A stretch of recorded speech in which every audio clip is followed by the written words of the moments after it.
Hello. Hello, hello, hello. Hello. Hey, Statto, hang on, can't see you. Hey. Oh, I thought we were gonna take 10 paces and turn and fire. Oh, you'd have won because I've only got a sword. Oh, no. Oh, Yeah. guess you didn't get the memo. No, it's a foil as well. Talk about crap. I've always fancied that. Have you ever done any fencing?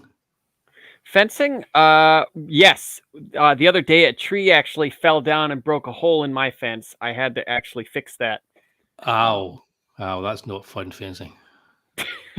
No, that's not fun at all. Jeez, oh. So a tree fell down, what happened? Oh, just a branch from a storm. Just wow. That's as close as I've gotten, aside from maybe like a ruler. Like. Oh, right, yeah, so yeah. Like children. Moving them a bit. Yeah, it's when you go to the steel rules. Yeah. Yeah. I do street rules fencing. We're not alone. Hey, oh, People Circus. Hey, Peep. I'm doing the double horns right now.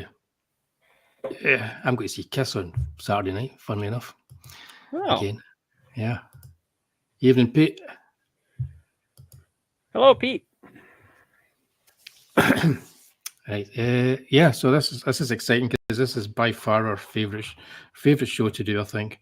And yes, and the most loved and viewed on the internet.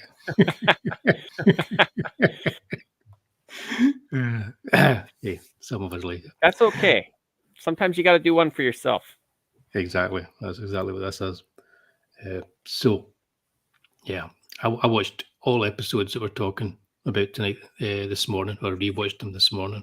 Oh, I watched them I got done about a half an hour before the show starts. Oh, so you remember them? I wanted them fresh. Yeah, my adult brain has already mixed them together as one story. Which is quite a good story. I'm excited about this. This is nice. I've seen all of these episodes probably 2 or 3 times, like when they were on like reruns when I was a kid, and then I got the DVD sets once through, and then this will be like the 3rd or 4th time I've seen these. So it's nice to kind of go down the memory lane for me. Yeah, these are all ones that I have seen before because they're quite early on, first 3 seasons, I think. Mm-hmm. Well, how far did you get? I think it was only after season 3. I never really saw that many. That's why whenever we do any of the later ones, they're all brand new to me, So nice.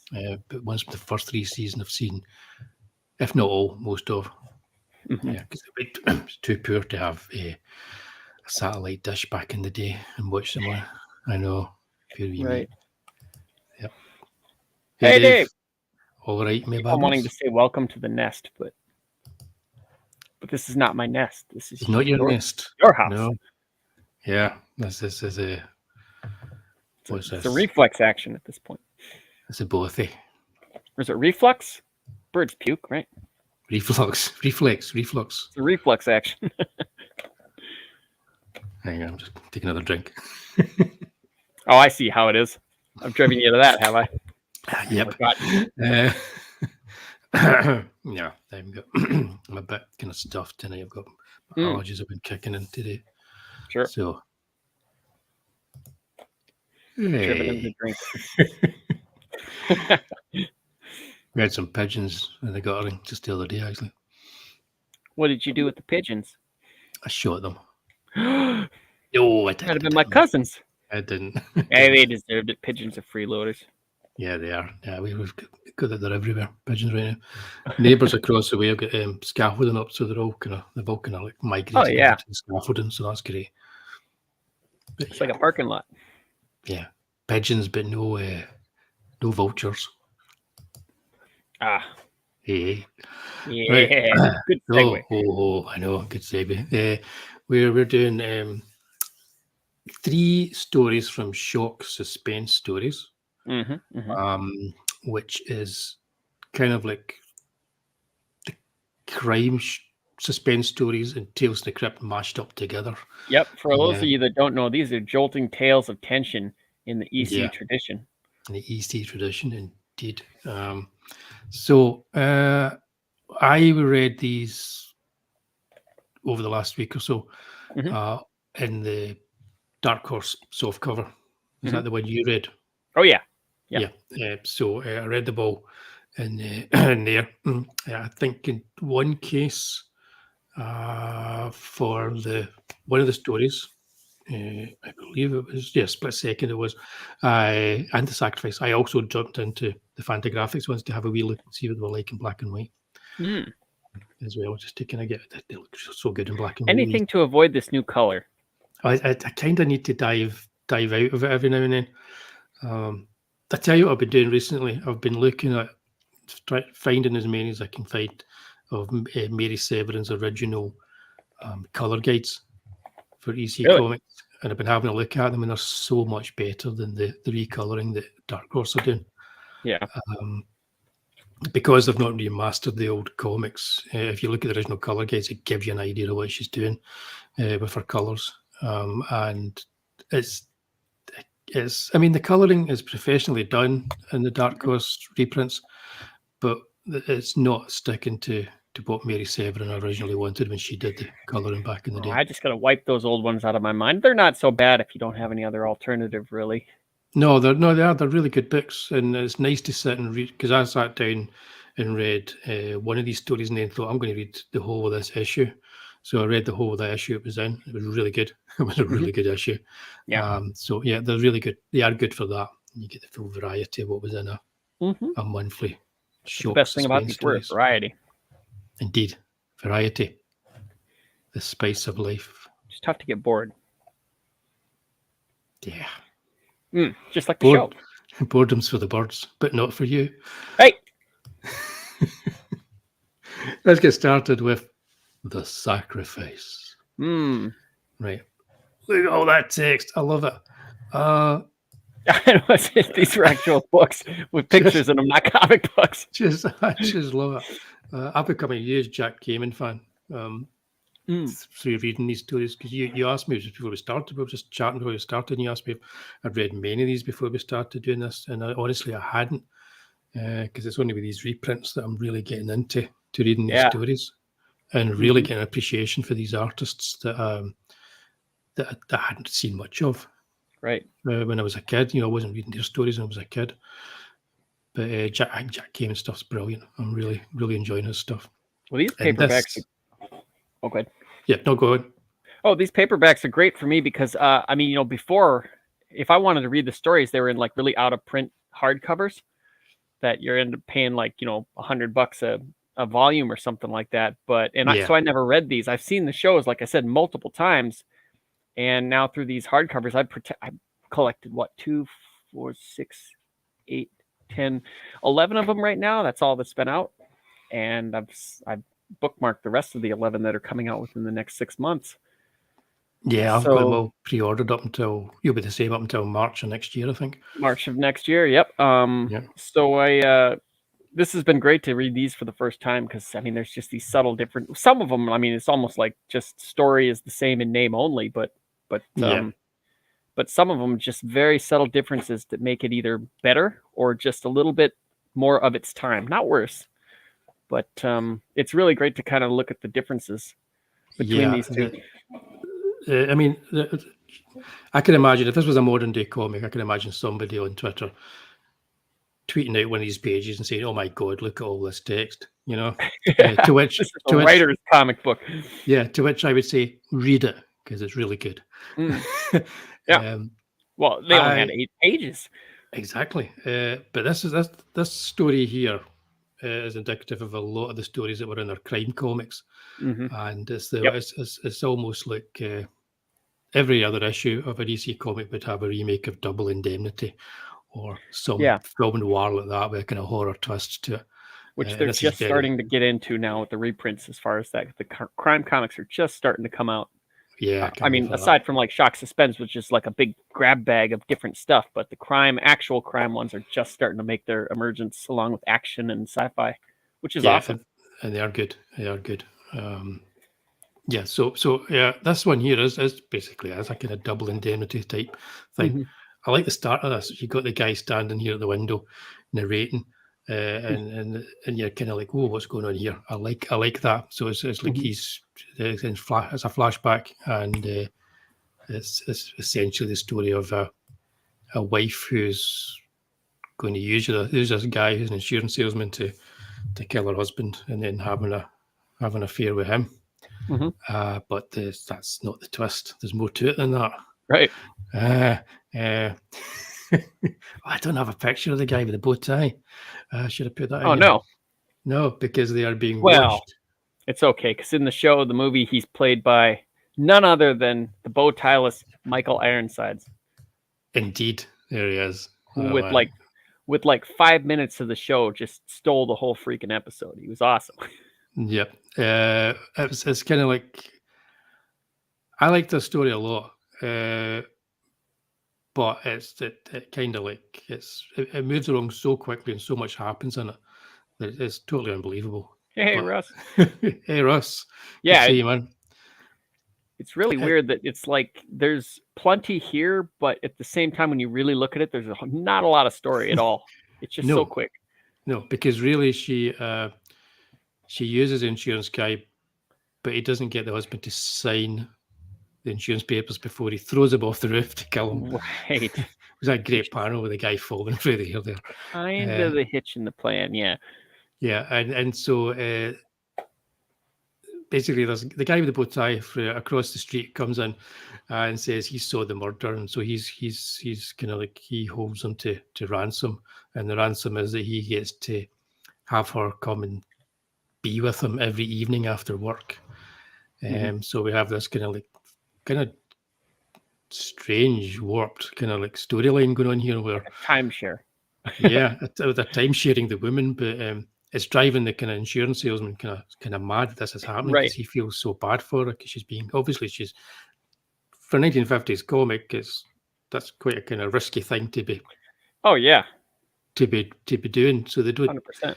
show you Eden, but it's everything is there for you to kind of like read into. Which they get a little more explicit in the show. Yeah, so in the comic, he decides in order to get her out of this, he's going to kill himself, and that will solve all her problems, and she'll be able to basically get everything will belong to her if he does so, and she'll be free from this man who's kind of blackmailing them because he saw the murder. That's pretty much the story. But the twist in the tail is that it's all been a huge kind of like ploy between her and the bow tie man, who's not really blackmailing them. They're kind of like driving him to this suicide. Yeah, this is one of those rare, like where they don't really get their just resort or dessert. It's like the bad guys. The bad guys walk away. It's also a plan that you kind of wonder, how did this work? Right. No, it doesn't really hold together when you think of it. No, they put a little something at the end of the episode to maybe make it a little bit more believable. Yeah. Like there was still a witness, but yeah. But I mean, apart from the fact, it doesn't really hold together. Actually, it doesn't hold together as you read it. But it's so melodramatically sort of like fun to read that it's classic 50s crime comics as well. Exactly. So it's really quite enjoyable, and also the fact that it's kind of skirting with, it's kind of skating towards the edge as to what they could get away with at the time. So I kind of like that. But the TV version, yeah. So as you were saying, so the TV version is a little bit different. Just a little bit. I mean, obviously a little more explicit. They held pretty close. I think of the three, this one was maybe the closest. Yeah, oddly, it wasn't as explicit as it could have been for an early episode. No, I think by the second season they did away with most of the nudity. Like, first season, of course, especially that very first, the man who the death one, man whose death or whatever was, man who cheated death. Man who cheated death. Yeah, they had a bunch of nudity and stuff in there. That's kind of HBO's. That's been their MO for a long time. They have a bunch of nudity in the first few episodes, and then they get away from it and kind of concentrate it more on story. HBO and Showtime both did that, didn't they? It was like, Yep. I mean, Game of Thrones is a great example. Like the first 2 or 3 seasons, especially, there was like a bunch of adult content, and then it just kind of like slacked off and concentrated on the story. And most people didn't notice because they were so engaged in the story they forgot. Yeah. I suppose that was a selling point for the marketer. Right. Gotta get that certain audience in there, Yeah. What? They kind of missed it. Okay, if you want to, point out the changes then, what's... Because I think this works better Well, as a story.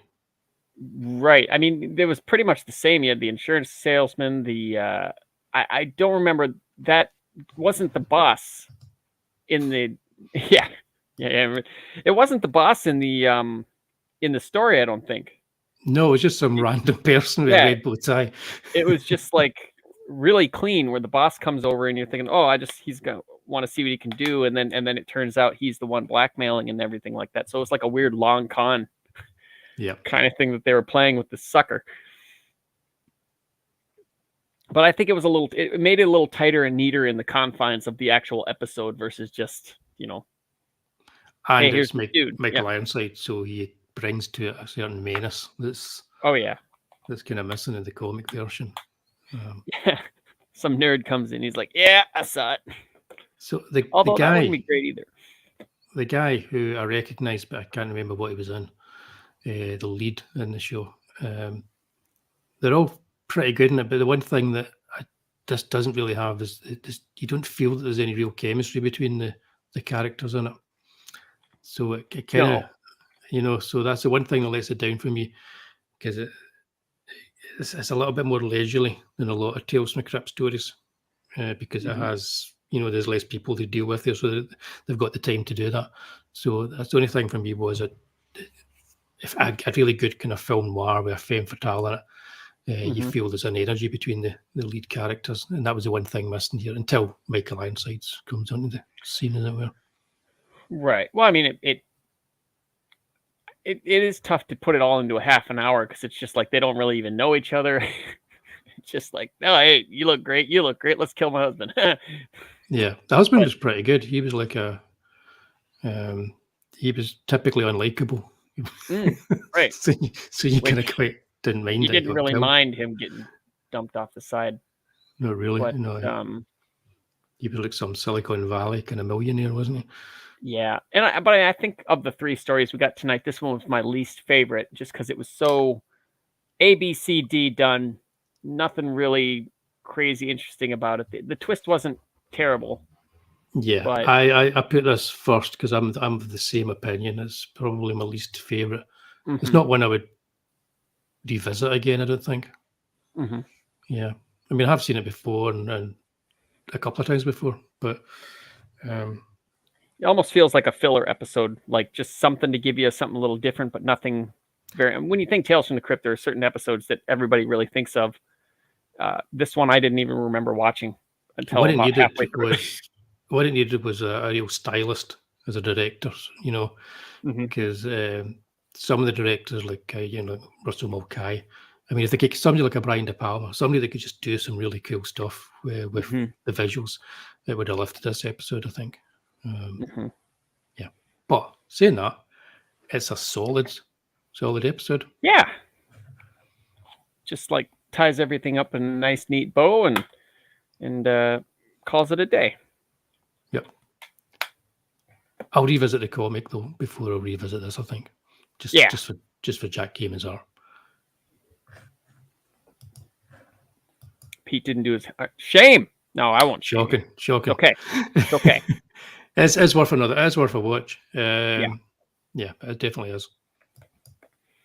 I suppose now more academically we talked about the endings, but yeah, we are going to spoil them all. Yeah. Now we're kicking the gas when we go into this one. Split second, another Jack Gaiman story. This might have been my favorite of the three. As well, just as for the comic alone, the issue that this was in has got a very nice Bollywood cover there. The issue this was in has got this story in it. This is probably the best story in that particular issue, I think. And it's the kind of story that is in shock suspense stories, but this is very much a Tales from the Crypt or Vault of Horror type story. You could imagine this in there. So you've got, well, Statto, do you want to tell us what's happening in Split Second here? why that angry man's holding a rock. the premise being, you've got a nice guy boss turned, well, not so much in this comic, but in the show, a nice guy boss turned into a jealous prick because he's got this hot wife, but he doesn't want anybody even looking at her. Gets super jealous, really bad at, like controlling that anger. And this new young guy comes in to the lumberjack camp. He's really like just needing a job. And the girl gets all turned on by him, tries to seduce him, lies that he did something with her. The boss strikes him blind and then ends up getting cut in half in a creative way. Yeah. At the end. And very similar to both, the story and except they, introduce chainsaws into the show, which makes way more sense. Yeah. I think. Language, Timothy. You're just saying some. Anyway, yeah, because this young lad is so good at chopping with his big chopper that he is. Everyone else is so excited they think they could enter him into this competition of lumberjacking chopping competition, and win it. But as you can see, the second page here is actually the last page of the story, and the poor lad who's blinded by the end of the story doesn't quite realise it, but the other lumberjacks have got him set up so that he's going to be practicing on this log, but the boss is inside the log and he's going to be chopping him up, and she knows she's next. Which, I mean, using the chainsaw would solve a certain problem of if you're just chopping with an axe. Yeah. And I'm assuming he's still going to be a good guy, even because through the whole thing, he was a very good and virtuous He's character. A very good guy, yeah, more so in the comic. And he probably, even though he was blinded, might have a problem with it. So with the chainsaw covering up any possible yelling. Yeah. I hear it's just a few blows and you know that they might be dead. But yeah, the chainsaw, using the chainsaw, so and definitely this was off the top there. I kept all the gore away. It was before the watershed. Brian James was great in this episode. Like, underrated actor as it is, but I mean, like, he was really good in this episode. Yeah. Well, they all were pretty good in this, but also Russell Mulcahy. He always seems to do a good job when he's directing Tales from the Crypt, I think, and he does a great job with this. It's got just the right level of absurdness about it. Right. You mentioned how in the TV version, yeah,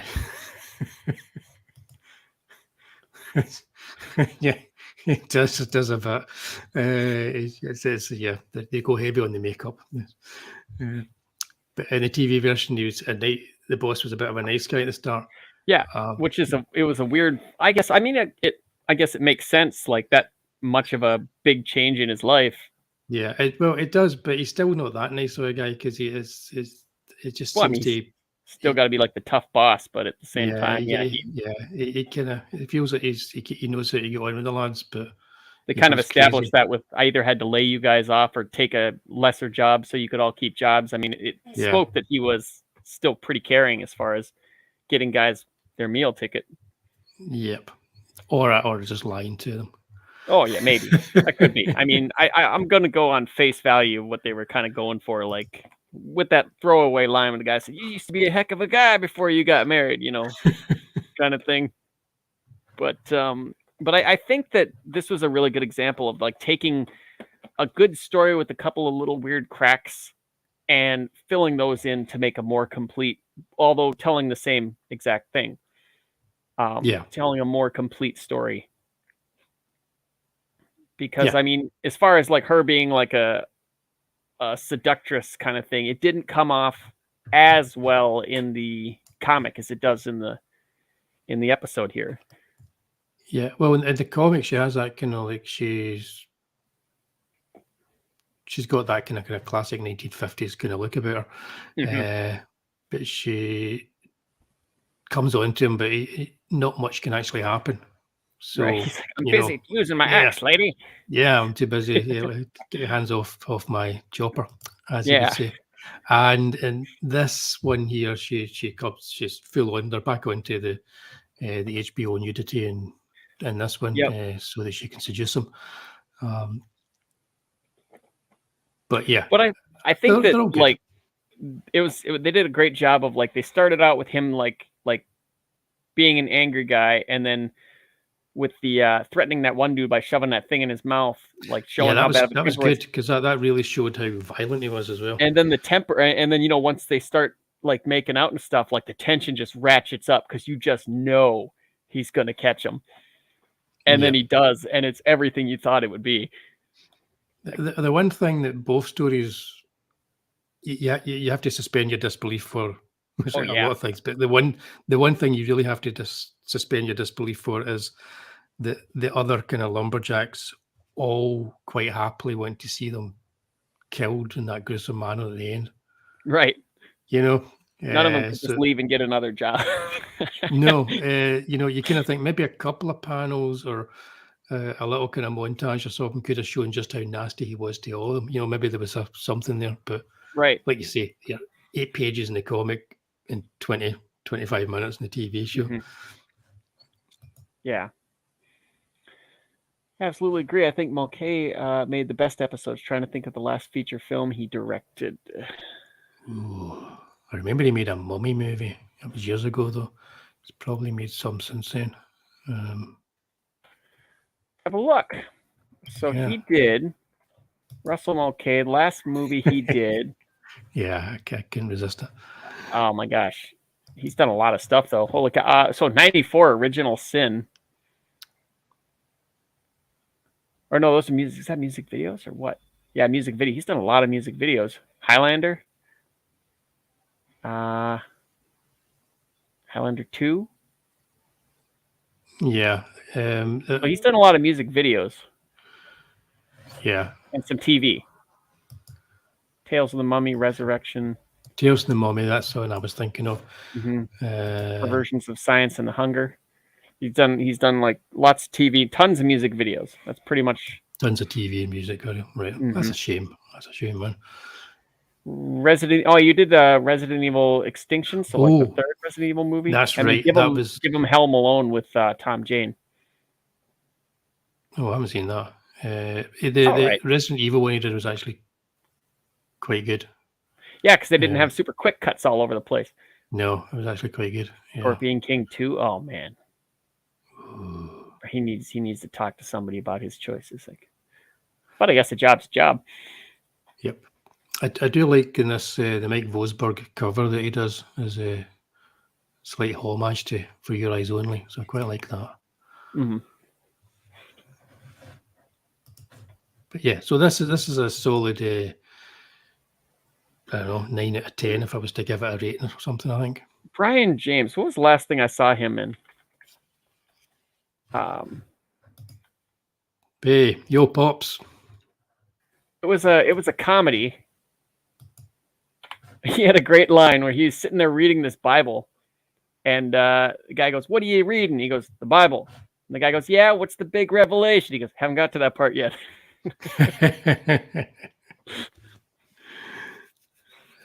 So he could do comedy when he wanted to. He was pretty good. Yep.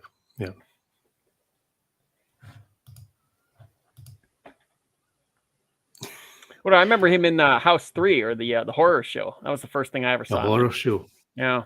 Yeah, he was. Well, that was never meant to be a house movie, was it? That was one of these ones that was. It was rebranded as a house movie. Right, but he was pretty good in there. I remember watching that and Shocker very close together and almost got him a little mixed up. Yep, and he was in Albert Pyon's Nemesis as well. Yeah, he wasn't everything at one point in the sort of like mid to late 80s. Everything that turned up, he was in. Oh wait, no, I got that line wrong. That was from a different movie with gosh, I think that was a Dennis Leary movie. 2 If I See? Maybe that sounds more like a Dennis Leary written joke. Crime Wave and Rat Killer, awesome. Yeah. Yep. I don't think he's doing much anymore. That I've seen. Is he not dead? Are we talking about Brian James now? Yeah. Is he dead? I don't think he's dead. I thought he was dead. Yeah. You're kidding me. No. Do you know?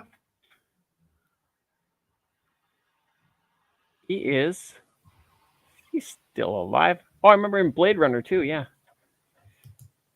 He was one of the crazy. Yeah, I think he died. Oh, he did die in 99. I didn't know that. Yeah, What? Yeah. Phoenix Point was his last movie.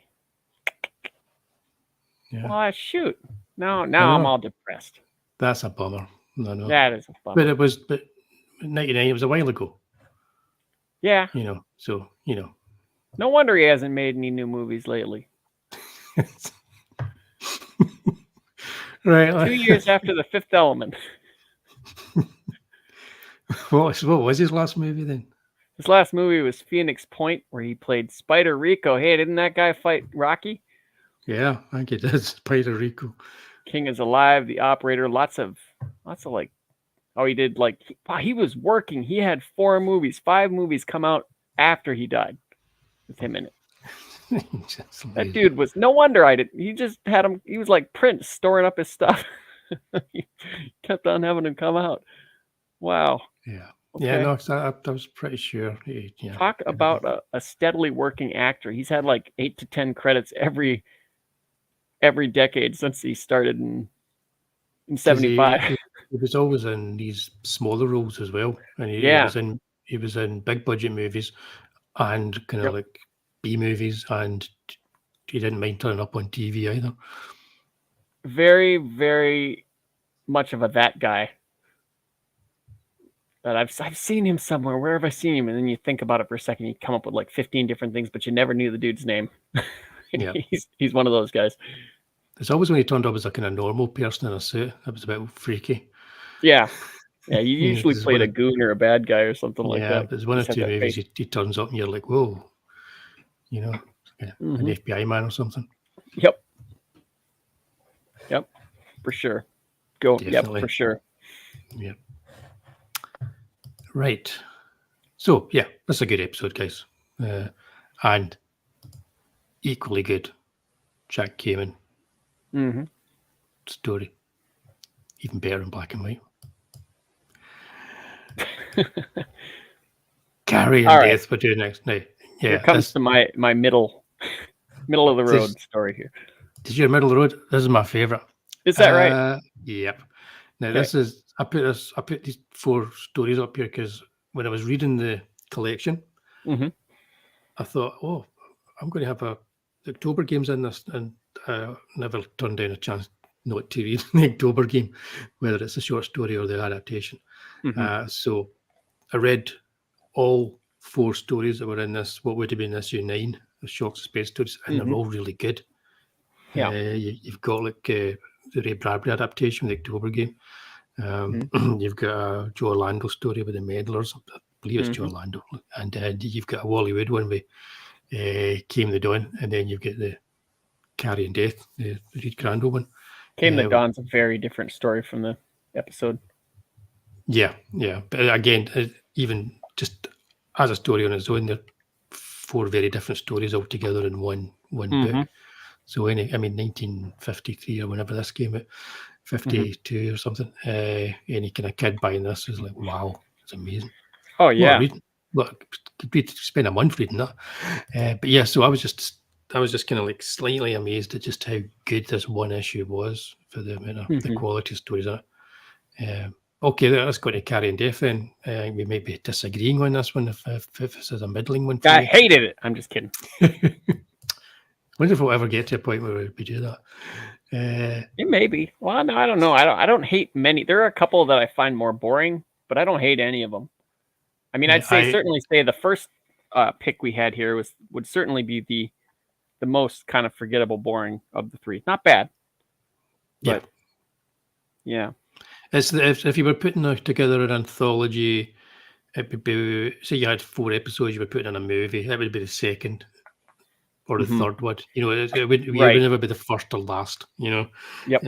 You'd maybe make it the third one because people would be kind of like, it's kind of taking a wee bit of a dive. Hey, Dr. Mass, thanks for stopping by. Hey, Doc. But yeah, Carrion Death. that's the first and last pages of it. Strangely enough, in my journeys into looking at the colouring of EC Comics, this is probably the closest to the original. I think it's something to do with the fact that it takes place in the desert. There's not much you can do.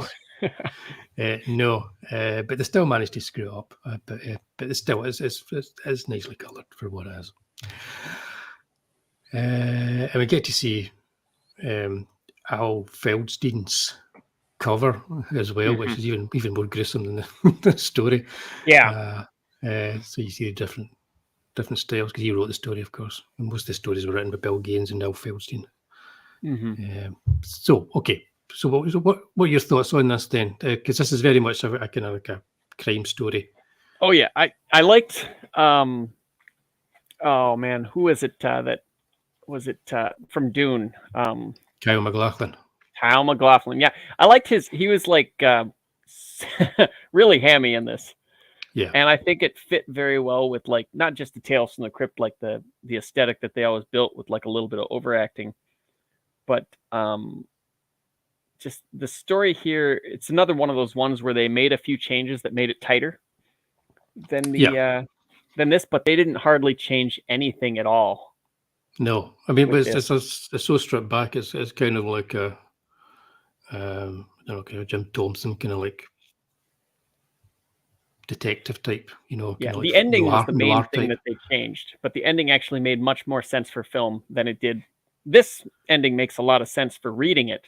Yeah, the ending's great because you can see the ending there. He's kind of like he's been pecked away while he's still alive by the buzzards. Right, but the other one wouldn't have worked. I know they did that ending similar with a Beau Bridges episode. Well, because Pete's not had time to read these. So essentially, you've got a chappie who's committed a crime. He's got the money in the car. He's on the run. There's a cop chasing him on a bike, and he goes to kind of like turn to crash and stop the cop. Ends up crashing the car, and thinks he's killed the cop. Cop comes along, catches him, handcuffs him. Then he manages to kill the cop, but there's no key, so he's stuck handcuffed to the cop, and he's left going slightly mental, slightly mad, going across the desert, carrying the cop on his shoulder, trying to cut the hand off at some point, and then eventually ends up dead and eaten by the buzzards, or actually eaten by the buzzards, as you can see, and having his eye picked out. That's roughly the story. There's not a lot to it. But it's very well kind of evocatively put together as a short story. And it works really well, and it's a terrific read, and it's brilliantly gruesome. So it's a really good combination of that kind of crime story and the gruesomeness of, I think, Tales from the Crypt. You say the actual TV version is pretty much beat for beat the same. But not a lot you can do with the story. Yeah, it improves in certain elements, and Kyle MacLachlan is brilliant, and they up the ante with him as a bad guy as well, because he's narrating it and talking about things as he's going on, and you realise he's a serial killer who's killed a lot of people, and most of them he hasn't even been tried for. He's kind of like he says, Yeah, he played it like a Bonanza villain or something, like that. Yeah, it's like really arch and really kind of like. To be honest with you, there was a point I wasn't quite sure when Kyle MacLachlan first came out with Twin Peaks and stuff like that. I wasn't very sure whether he actually was a good actor or not. Yeah, he just gets really weird roles. Yeah, but I've come to the conclusion he is actually a good actor, and these are all decisions that he makes, much like Nicolas Cage. It's really hard to act bad. I mean, when you're watching it and it's like, wow, that's bad acting. Like, there's a difference between really bad acting and like a good actor that's acting like a bad actor. He's great at it. Yeah, I watched that Fletch movie that came out recently, the one with John Hamm in it. Oh, really? And some of the best scenes are the ones that Kyle MacLachlan's in, playing this kind of like a hypochondriac type character in it. Right. And kind of understated for him. Don't forget he was in the Flintstones. true. I don't think I've ever watched that movie all the way through, to be honest with you. But he gave it his all in that movie too, which is funny. Like, but yeah, he did it. Round to that Oscar for Sugar. Wow. Yep. And it was great. No, I think he understood the assignment here. I think he knew that it was like not to be taken seriously. I'm trying to remember the lines because he's got some really good lines. One of them is what woman, you can't live with them, and you can't stuff more than one of them in a suitcase. It's like yeah, he had some good lines, and I think that was the thing. Like, you know, when you're drawing a comic and you got to make it really dynamic, he was doing that with his acting because there's not much to do here. Like, just a guy walking through the desert, so you got to make it a little silly in order for the viewer to have some fun. So credit to, you know, Steven DeSiza too. Yeah. He did a really good job here directing it because he wrote all these great 80s action films like Commando. And he directed and wrote Street Fighter, which we'll not hold that against him. But this does prove that he actually can direct because it's a really tight episode. I believe, Pete, it was Amazon Prime that we watched it on. Yeah, I believe it was.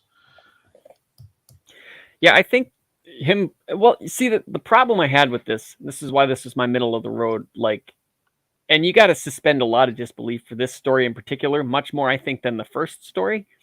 Because, I mean, a guy getting fooled, that's easy enough to explain away and stuff. But this one is like he's handcuffed to the cop. He knows the key's in the cop. So he could have somehow cut him open with that badge. Yeah, that's the one thing they do here is in the comic book, the cop's just lost his key.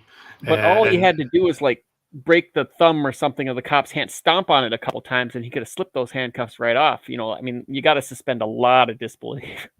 Yeah, or he's stupid. I think he is also a bit stupid though. All right. I think because I think he's playing them. I think he is playing them a bit stupid.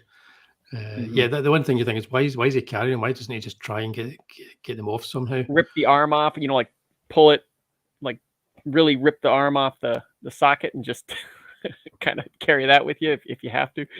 Yep. But yeah, because it's not like it's going to be any different showing up to Mexico with a dead cop on your shoulder versus a severed arm. Yeah, I think though when he does actually try it, it's you know, he sharpens the badge, and he makes an axe out of it, and then he chops his own hand instead. And they handle that really well with like the deliriousness, like from the heat and stuff. So funny, yeah. I don't know. My suspension of disbelief is, I was quite happy to do that with this episode, in much as the same way as it was with all the lumberjacks that didn't mind what was going on in the previous just hated story. Their boss. Yeah, they hated them so much. So yeah, I do. This is about another 9 out of 10. A 9 out of 10 for me if I was to rate them. Also, the actual kind of like bird as well is almost like his figure of death just sitting there over him, you know, waiting for it. You know, perfectly happy to just bide its time. And he's just treating it like crap, and then it finally gets its. And now this is the opposite of that first one, where this villain truly gets his comeuppance versus the other guys that just kind of walk away. Totally, yeah. Proper run. What do we see in the darker side of me tonight? Well, what? What? Who? I'm gonna look around me. Proper Roman. Yeah. But yeah, these morality tales. I mean, that's what the whole point of them is. Indeed. But yeah, so I guess, I mean, if we were to put these in a movie of these 3 episodes together for like a one-off, kind of like turn it into a compiled movie for sale abroad, which is sometimes did back then. How would you put them? What would be first, middle, and last? Oh, I'd probably put this one first because it's properly gruesome, get people interested, and then the second or the first one that we had, the one with Michael Ironside second, and then the third one goes to the lumberjack one. I agree. That's exactly how I would do them as well. Cool. Yeah. Yeah, that's that then. So that's the most shocking. That's the most. Yes, it's the one with the most gore, and it's the most shocking, and it's probably the fastest paced one as well. Yep. So yeah, get people out of the theater after the third one or the second one. The whole movie's done in less than 90 minutes, and they're out of there. Brilliant. Yep. Crushing. I'm just being real, okay? I'm just being realistic, all right? If I were a James Bond villain, I would shoot him right off. I wouldn't explain anything. I would just like, hey, oh, you're James Bond? Bang. And, oh, that guy's James Bond? Bang. Anybody named James Bond, I want them shot immediately. That would be my villain thing. No. Don't put him on a table. Just shoot him. I'm being real here. This is realism. It's, sounds good to me. That's a little Jimmy Bond, dead. Jane Bond, dead. So that was 3 stories there. What have I got? I have to have another slide because I can never let it go. There's to show my problems. Actually, that guy looks a bit like Donald Trump as well. The guy in the blue suit, doesn't he? You think about it. Y'all seeing Trump everywhere. Yeah. So original colors versus recoloring. I just don't get it. I don't get it. Sunrise is taken away. They've taken away the zipper tone that he uses to replace it with just a black solid line, a solid block on the wall, and they're not the same colors. They've changed the colors completely. So yeah, it just kind of annoys me that they're kind of erasing Mary Sebren's work with these. Saying that, I seem to be the only person on the planet that knows this and cares. So maybe this is something that was an agreement, like to change it slightly so that it's more like for Dark Horse, possibly, like a copyright situation where they can. No, it's not what they say in the start of the book, though, is it? They say they're sensitive towards the original coloring. I'm trying, man. I'm trying here. And he says, Peep says I'm getting worse. I think it's your influence, Woolie. If I can go in theory. Right. We're going to do some video nasties with Lucifer next time. Coming on here, y'all talk about murder. Yeah. But yeah, so I just popped them in there just because I can't let it go. I'm going to do a show on that. I'm going to, because I'm going. It may be like a 3-year epic that I put together with me just comparing and shouting at the screen. Just a large, huge slideshow, like pretty much the equivalent of like, here's our slideshow when we went to Cabo. Tuck in. There's like 300 slides. Oh, hang on a second. Oh, there we go. Sorry about that. So that was Carrion Death, Split Second, and The Sacrifice. That was Wullie and Statto's EC Tales, Shock Suspense Stories, Super Special. You know what the biggest tragedy of all 3 of these was? If you've watched the DVDs, the Tales from the Crypt DVDs, they didn't have the original Crypt Keeper puppet because it was long since burnt out. They had like 27 gyro motors in there to make that face work. So they got this really inferior, like, Halloween Land stand-in thing. It looked horrible. I think that was probably the worst offense for me. Yeah.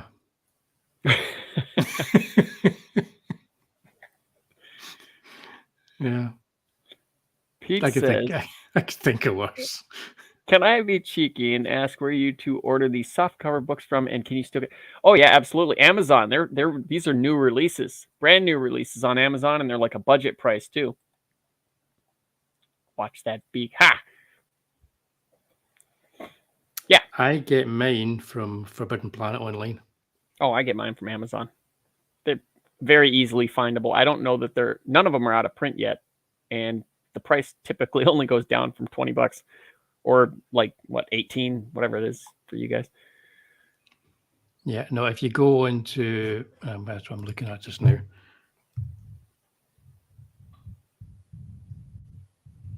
can get them from Amazon UK as well. But if you go into it's forbiddenplanet.com, that's just when you type in, and they tend to do The reason I get them there is they tend to be much better packaged than Amazon. Like, Sure. yeah, Makes sense. none of this just throw it in whatever box is lying around. Right. Or just get a bubble mailer. Yeah. So, but yeah, and we've got them all the way pre-ordered up until. Yeah. Oh, they usually go about 6 months out. So, next month you'll be able to see the month 6 after that. Next month you should be able to see like April if they have one. Sometimes they'll do every other. Though lately, I don't know if this has been the same for you, Woolie, but they've been like playing like 3-card Armani with the release dates. Like I'll have one that's like, yeah, it's like November. Then I find out that one's been moved to December, and there's 3 in December now, but one of them's gotten moved up to October, and then one's gotten moved to February. The one in March is now in February. Like, it's really weird. Yeah, and I sometimes get them a good few weeks before you. Yeah, you do. They release differently over there. Yeah. Because I think we've got Tales in the Crypt. It's out in March next year. Volume 3, that's they skipped it to put out a hardcover inexplicably. Like, I don't understand that. But the next one on the hardcover, maybe? I think so. Well, I think it's the same thing that soft covers. They just decided to put the reprint out. I couldn't explain it, but the next one up, I think, is Vault of Horror Volume 3. Next, for me at least, July 11th. And then Two-Fisted Tales in August with Weird Science. So there's two Weird Sciences out there we've got, and yeah, and then and the other science fiction one. There's only one volume of, which I can't remember the name of that one. Well, that's we need a science fiction show. Weird. That's a good one. That's Incredible Science Fiction was the one volume. That's it. Yeah, that was a good one. Enjoyed that. Mm-hmm. Do that next then, science fiction. Yeah, that'd be great. I love those science fiction books. Right, that's it then, guys. We're doing science fiction for the next EC Tales.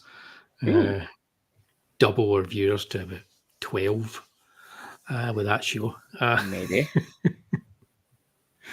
I've got all the Fantagraphics ones now, apart from the first Jack Davis one.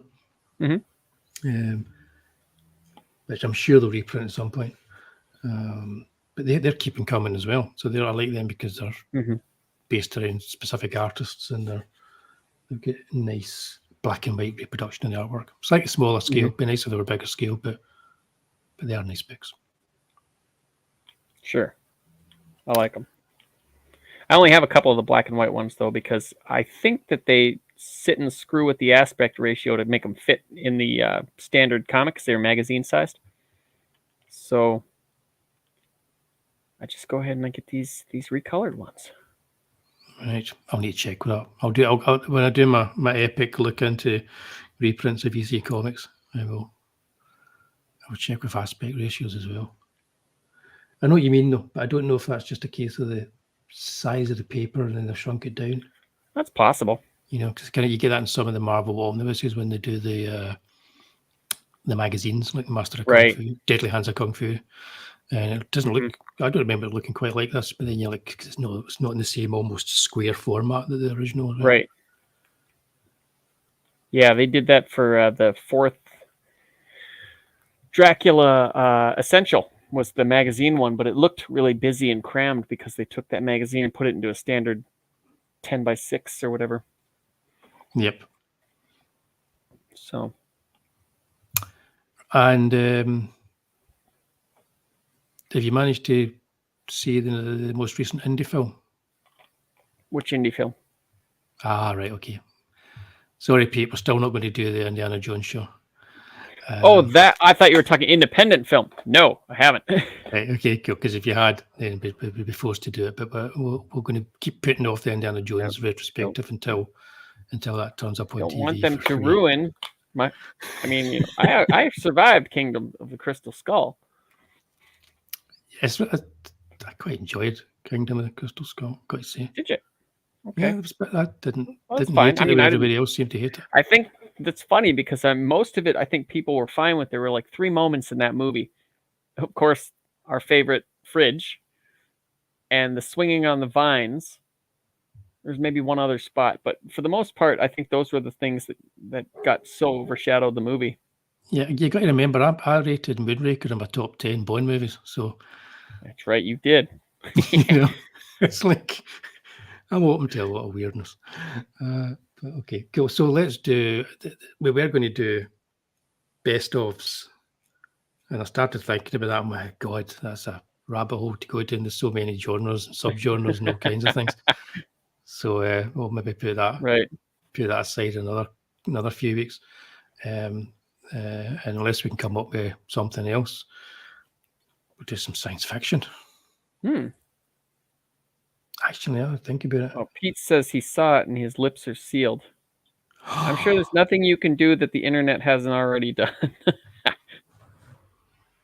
I know everything. Right, so is it a thumbs up or a thumbs down if you were on like Cisco and Ebert, Pete? Would you be giving it a thumbs up or a thumbs down? I don't even think he's going to give you that. Yeah, he will do, surely. Brian James movies. That could be a long show. Yeah. Well, can it? How many is he actually? Did he actually like have a huge part in? I don't know. You know what? We could. That's quite a good call. That's 3 movies to look at. That's a kind of left field one. That. Well, I'll maybe have a look into that. That could work.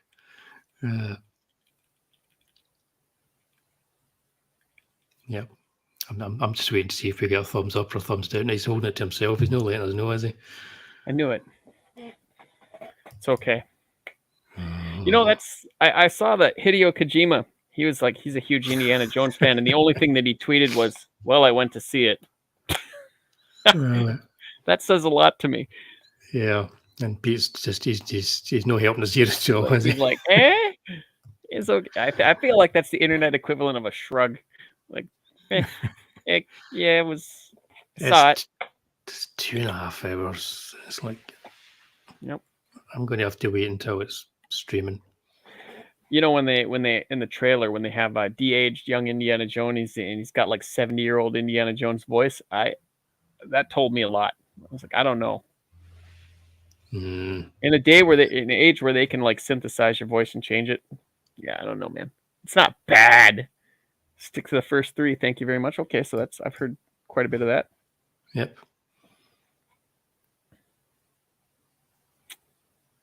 Right. That's us then. What a way to end it with like a. We're not doing Indiana Jones anytime. Yeah, we start with a bang and end with a meh. Yeah. But yeah, I am thinking about Brian James movies. Okay. Or Cobra. Or what? Cobra. Cool. Oh, I thought you said cool, bruh. I'm like, no. When did you start talking like that? Yeah, Cobra. Canon. He wasn't in Cobra, was he? No, that was Brian Thompson. Yeah, but Canon. We could do Canon. Oh yeah. We've not done Canon for a while. That's true. And there's plenty to look at. Cobra's terrible. It's like a brilliantly bad movie. Well, tell us what you really think. Yeah, you are the disease, I am the cure. Yeah. Oh, yeah, Cobra. Be a short show, but it'll be fun. Well, now they're already going to know what you think about it. They could have been thinking like, oh man, I wonder if he likes this movie. Don't believe you, Pete. Well, I'm sure there is some fine moments in there. There's got to be good stuff in there. There's too much talent involved. You know, I heard the first 20 minutes is a pretty decent Indiana Jones movie, and then it kind of gets into current year. But I mean, that's what I've heard so far. I just don't want to see old Indiana Jones. Depressed, angry Indiana Jones. Yeah. The same way as I didn't really want to see real touchy-feely human James Bond. You know. Mm-hmm. The closest to that. But he did touchy-feely a lot of humans in that whole career. I mean, to be fair. Yeah, right. I suppose in some ways. It's part of the character. Oh. Burt Reynolds movies, yes. Now we're talking. I watched The Longest Yard again. He's going to want us to talk about like Sharky's Machine. Couple of days ago. Oh, Sharky's Machine's brilliant. but yeah, it was called The Mean Machine over here originally. There's a movie that it's very much of the 70s. Yeah, it was. Where can you get that gun that like blows up entire cars? Yep. Burt Reynolds movies. Oh, Peeps, you've done it. Because I've been wanting to watch Smoking the Bandit again recently. I'm surprised he hasn't asked for like a single episode on Halloween 3. And why it's the only Halloween movie. We could do that for Halloween. Just a single Halloween special. Or what's his face? Who is it that starred in Halloween 3? That was Dan O'Hurley. What's that him? Yeah, he was the mad Irish witch guy. Oh no, I was thinking we could do a Tom Atkin episode. Oh, Tom Atkin. Oh, right. So the creepy old guy that slept with didn't leave age. Have a Tom Atkins episode. Tom Atkins. Yeah. Oh, that's that. Yeah. What do you got? Night of the Comet?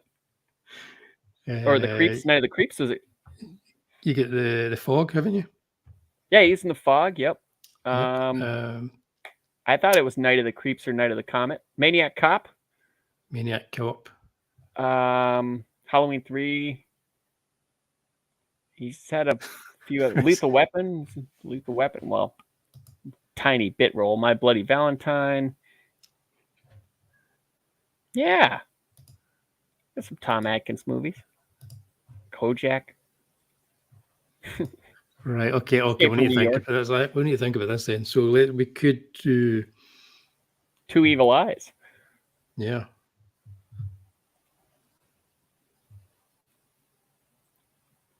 Okay, so it's going to be. We'll need to go away and think about this. We need to throw darts on a board or something. It's between the Brian James, Burt Reynolds, and Tom Atkins. Suddenly, you have a whole wealth of new episodes. Yeah, I'm still leaning towards Cobra, but Tom Atkins, yeah, that's a good call actually. I think Statto, because I don't think anybody else is doing a Tom Atkins special. Nobody. That is not a popular subject, I think, which is perfect for us. Brilliant. That's exactly my thinking as well. It is indeed. It's the best directed by John Carpenter film that isn't directed by John Carpenter. Right, wrong. Okay, that's it. I think we'll just do that. Then we'll just do Tom Atkins. Yeah. Yeah, nobody else is doing it, so somebody has to. Right, okay, well, this has been Wullie and Statto's EC Tales. You may have forgotten that was what it was, but it was. Thanks for joining us in the chat, guys. And anybody who's watching us on the replay, please hit the wee likey thumb and subscribe to the channel if you haven't, because YouTube doesn't like to show my videos to anybody these days. It's right. Strange that way. What we're not doing is another watch along anytime soon. Mm-hmm. So, cheers, guys. We shall see you. Oh, actually, next week I've got a show scheduled with Lucifer and Nick to do a terrible trio taking on the devil. I don't know if that's we're actually doing it. I just scheduled it for that time. Just make sure. Tom Atkins wouldn't be in any of those by any chance, would he? He probably is, yeah. If anybody get any notifications at 2 a.m, that's because I accidentally set this show for going off at 2 o'clock in the morning. So yeah, he was like, "Let's do the witching hour," and then he just decided not to. I don't know. Stat was sitting here at 2 a.m, and I'm sleeping in my bed. Buddy. Right. Anyway, cheers, guys. Good night. We shall see you all at some point. Have a wonderful night. See you. You have seen this incident based on sworn testimony. Can you prove that it didn't happen? Perhaps on your way home, someone will pass you in the dark, and you will never know it, for they will be from outer space. Many scientists believe that another world is watching us this moment. We once laughed at the horseless carriage, the airplane, the telephone, the electric light, vitamins, radio, and even television. And now some of us laugh at outer space.